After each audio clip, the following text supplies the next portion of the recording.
অনুরাগের ছোঁয়া একটি জনপ্রিয় ধারাবাহিক স্টার জলসার। ধারাবাহিকের গল্পের নায়িকা দীপা শ্যামবর্ণ হওয়ার জন্য জীবনযুদ্ধের কাহিনী এবং ওঠাপড়ার গল্প নিয়ে বেঙ্গল টপারের শিরোপা জিতেছে এই ধারাবাহিক। বর্তমানে টানা বছর দুয়েক সম্প্রচারের পর কাহিনীতে এসেছে স্থিতিশীলতা, ফলত টিআরপি কমে গেছে অনুরাগের ছোঁয়ার, স্থান হয়েছে ষষ্ঠ বা সপ্তমে। যদিও অনুরাগীদের গল্প নিয়ে উৎসাহে এক বিন্দুও ভাটা পড়েনি। ধারাবাহিকের গল্পে এই মুহূর্তে খুশির আবহ দীপার ভক্তদের জন্য। পছন্দের নায়িকার জীবনে দুঃখের অবসান হয়েছে, সূর্য অস্ত গেছে দীপার মনে। সূর্যকে দ্বিতীয়বার বিয়ে করে ইরার সঙ্গে সুখে থাকতে দেখে দীপার মন থেকেও ধীরে ধীরে মুছে যাচ্ছে সে। এদিকে ছোটবেলা থেকে একতরফা দীপাকে ভালোবেসে এসেছে অর্জুন। দীপার জীবনের সব ঝড়ে তার পাশে ঢাল হয়ে দাঁড়িয়েছে সে। কথায় আছে সত্যিকারের ভালোবাসা কোনোদিন বৃথা যায় না। ঠিক তেমনি এতদিন পর অর্জুনের ভালোবাসার মূল্য দিল দীপা। অর্জুনকে আর না ফিরিয়ে লোক দেখানো মিথ্যে বিয়েকে সত্যি করবে সে।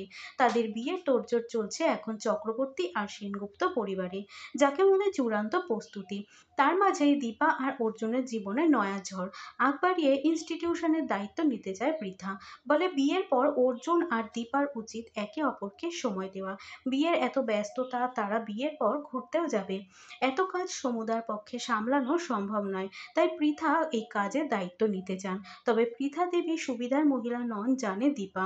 মানুষ চিনতে আর ভুল করে না সে। তাই অর্জুন পৃথাকে দায়িত্ব দিতে চাইলেও দীপান্বিতার অফিসিয়ালি কাজে পৃথাকে ঢুকতে দিতে চায় না দীপা।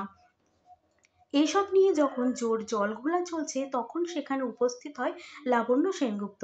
বিয়ের আগে মেয়েকে নিজের বাড়িতে নিয়ে যেতে চান তিনি। লাবণ্যর কথা শুনে খানিক অস্বস্তিতে পড়ে দীপা। সে বুঝতে পারে না সকলের অনাদরে সেনগুপ্ত বাড়িতে যাওয়া আদৌ ঠিক হবে কিনা। তবে লাবণ্য দেবী বলে দুই মেয়েকে নিয়ে বিয়ের আগে পর্যন্ত দীপা ওই বাড়িতেই থাকবে। দীপা দুই মেয়েকে আনতে গেলে লাবণ্য অর্জুনকে বলে সোনারূপা তাদের মায়ের সঙ্গে থাকতে পারে। সন্তানদের সবচেয়ে সুরক্ষিত স্থান মা।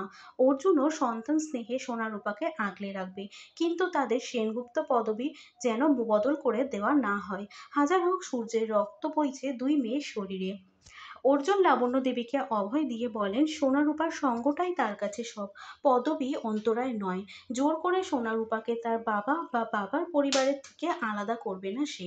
তারা এখন ছোট, 18 বছর পর তারা তাদের ইচ্ছে অনুযায়ী বাবার সঙ্গে যোগাযোগ করবে, তবে তারা মায়ের থেকে আলাদা থাকবে না। লাবণ্য সেনগুপ্তকে সাফ জানিয়ে দেয় অর্জুন।